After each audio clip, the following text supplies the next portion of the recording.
Okay, let's now speak to one of Nigeria's veterans, Abiodun Herberts. He's the national coordinator, retired members of the Nigerian Armed Forces and the spokesperson for the Coalition of Concerned Veterans. A very warm welcome, Abiodun. It's 53 years since the issue of not just the unknown soldier, but the celebration of the heroes and heroines of the various wars or theaters of wars that we've been, celebrating and the rest. How far and how well would you say it has been? Well, thank you very much for having me tonight. Well, as we all know, it is an annual ritual when a period when we celebrate the fallen heroes as well as those of us who are still surviving, and also the widows and the orphans. So far, so good.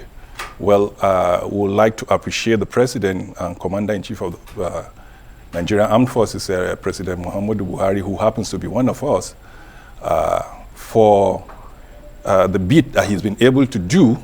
As of today, we can confidently say that our monthly pension has never, delayed. It's been paid at the regular time. But there are some other areas that we also want improvement, and we are working on it. Recently, we were paid the security department allowance. Right. Even though there are still shortfalls, I mean to say, but we want to appreciate him for that. There are other issues that borders on the care for the widows and the orphans as well.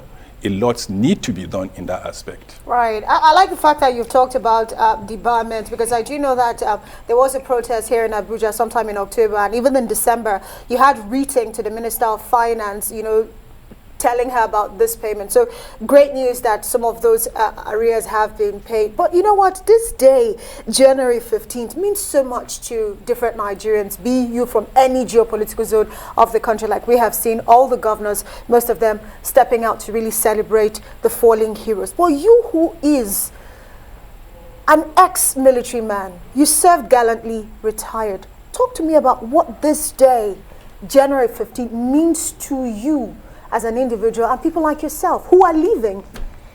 Well, it's a sober reflection, like I said earlier, and it's a period where we recount our experiences, while serving, and also we also want to remember some of our colleagues who we served together, and then they are no longer with us here today. It's a day of sober reflection, I can say. A day of sober reflection, and of course from all of the ex-servicemen we saw, one thing that stood out, be it the men, the women, they're talking about welfare. A whole lot more needs to be done. I do know that in some countries, ex-military people, be you alive or dead, family members even get special, discounts on transportation, on even where you go to, the shopping centers. Yeah. But here in Nigeria, that doesn't seem to be the case. So Nigeria now, you have served, you're retired, you're alive, but some of those things are missing. So what more would you like to see, aside from your pension, your salary, and your disbursement and all of, what more can Nigeria do to really show how appreciative we are of men like you? Well, you have rightly pointed out some of the things that are obtainable outside the shores of this country, like in Europe and America, which are not done here.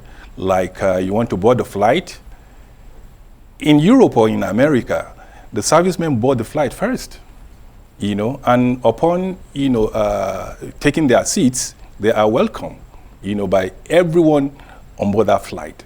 But that is not done here. You go to supermarkets, you go to hotels, there's no discount for you.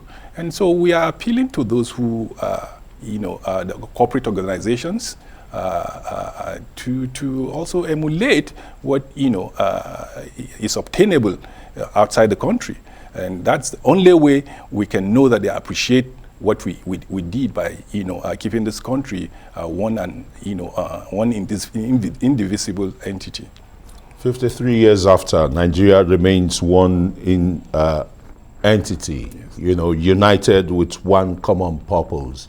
But no doubt, the widows and widowers of these fallen heroes and heroines are facing enormous challenges. We had one of the widows, you know, talking about, you know, some of them even being thrown out of the barracks. They are the orphans, can't even continue schools and the rest. And the Nigerian Armed Forces and a lot of the security agencies, they have training institutions, primary, secondary schools and the rest. Is it difficult to absorb them and give them free scholarships into such institutions? Are they enjoying, are your members who've paid the supreme sacrifice enjoying such privileges, their children left behind?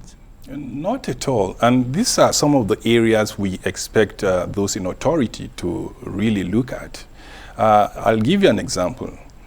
We have, you know, offices like the Ministry of Defense where you cannot find a single retiree holding a very good position. Okay, you go to... Rather, your people are used as gate men and the rest. Absolutely so. Night watchmen. Absolutely so. And, you know, he who wears the shoe knows exactly where it pinches. So if we have our people, like we have a desk or an office, for instance, the Ministry of Defense, where a retired general or senior officer, you know, takes care, some of these issues would have been, you know, been addressed. You go to the Military Pensions Board. That's an agency that takes responsibility for paying a gratuity, death benefit, and pensions. But you cannot find a retiree. There's no office for a retiree there, and that's why. But sorry, if I just may interject here, I know the different services, they have the veterans department to liaise with, you know, people like you. So why do you say that you don't? Absolutely so. And that's the problem. Even those offices that you just mentioned, we still have serving officers holding these appointments. I mean, which makes it counterproductive. Absolutely really. So. I mean, how would you have a retired, or rather a serving officer, serving as the director of Veteran Affairs? Right. He should have been, you know, a retired senior officer. Why wouldn't he understand? Isn't he in a better position to understand, you know, the nuances of that office and the needs over of someone who's actually served and retired? Yeah. Who's actually in the same shoes? That's not those? possible. I mean, like I said earlier, he who wears the shoes Right. knows exactly where it pinches. So ordinarily, it should have been someone who has served and retired. Okay, so what you're saying in essence is more opportunities should be created for ex-servicemen. We shouldn't Absolutely. only be celebrating those who are falling, you know, in the battlefront. But, you know, Nigeria as it is right now, we are bedeviled with the issue of insecurity. And yes, we've seen the military make a lot of advances and record a lot of successes. Even some of them don't even make it to the media. But there's also this call that maybe even recruiting some of the ex-servicemen like yourself, the legions and the rest, to probably, you know, come in and share your wealth of experience and expertise with those who are serving. Maybe this might help us see the end of insecurity. I want to get your thoughts on that, and if you think that is a way Nigeria should be looking. Yeah, well, that is being done at the moment, but we need more of it because as I speak to you, there are some retired officers that have been re-engaged. Oh. Yeah, on contract basis. You know, they serve for like 2, 3, 4 years, which is renewable. You know, but there are just very few, and I think we need more of such collaboration with those who are, you know, still in the service.